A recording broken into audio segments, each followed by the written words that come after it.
Wrap up mental health. Supersize your business. Sharon Horne-Ellstrom here. Final day for our focus on mental health and well-being. The mental area and aspect of the life framework that we're using to actually structure and make some sense out of a lot of the complicated things that are our life.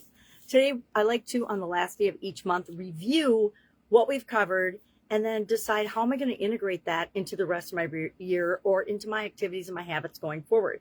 And so I was going to make a big list of everything we've covered, but I'm hoping with all hope that you're doing like I do and you're keeping a notebook and you're doing your assignments right in that notebook so it's easy to review. I challenge you to go back to May 1st and see what you rated and how you defined mental health and well-being for your organization and how you would define it today. Have you changed your mind about anything? Have you had a breakthrough on any mental health or well-being or mental related thought?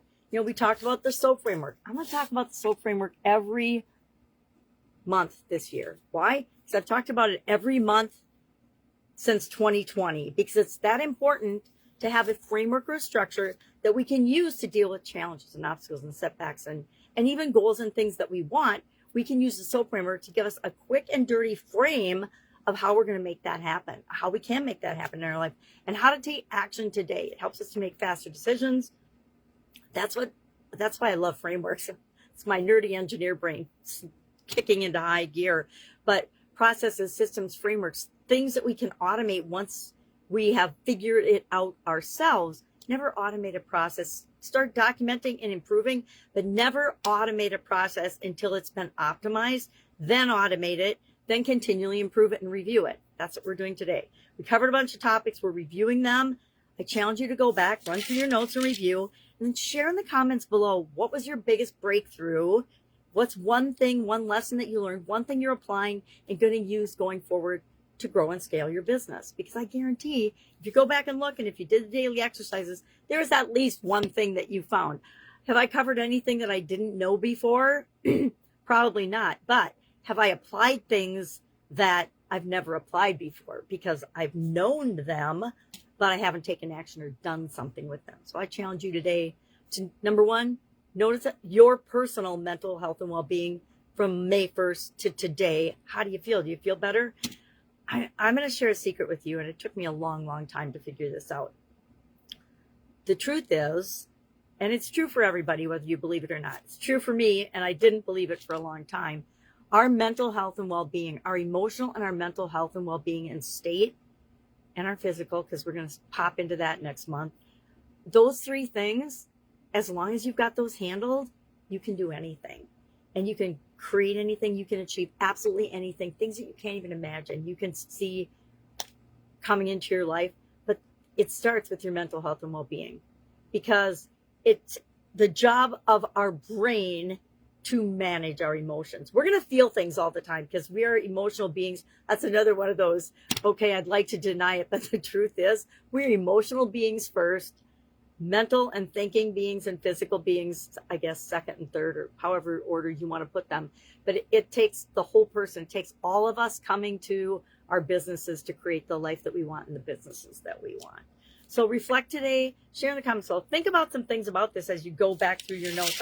I briefly looked at mine, but I'm going to really go through them later today sometime. I've got it on my schedule. And think about some of the things I need to take more action on, like eliminate clutter, like simplify my background. I've been thinking about that for whenever I did this. I think it was last year sometime. Because everything in my background means something to me. But if I don't explain it, it just looks like a busy mess, right? Okay, so share in the comments below one breakthrough you had or one thing you're going to carry forward with you. Maybe it's meditation. You're going to carry meditation forward with you. I hope it's the SOAP framework and that you're going to continue to use that and grow. I hope it's that you are going to pay attention to how things are impacting you, what you're feeding your brain, etc., as you go forward. That's it. That's all I've got today. Like I said, I could talk for an hour by summarizing everything, but I want you to pick out what's most important for you. If I think about where I am mentally let me go back. I'm going to go back and see how I rated in the beginning of the month. Mental May. Scale of 1 to 10. I must have talked about it. I did not write it down. I'm going to have to go back and watch the video. I never go back and watch my videos. But I definitely feel much better. I actually took a nap yesterday. I don't think I ever nap unless I'm really, really sick or something. But I was like just wiped out from doing a promotion right now. It's a bunch of other things that I'm working on. And I was like, my brain and my body just need a rest. So I laid down for an hour, got back up, and I felt so amazing. I'm like, oh my God, I see why my sisters nap.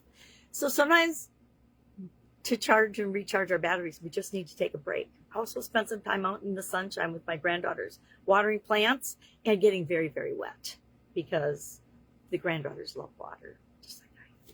All right, if I can help in any way, ask. Otherwise, have an amazing day. And of course, I'll be with you tomorrow.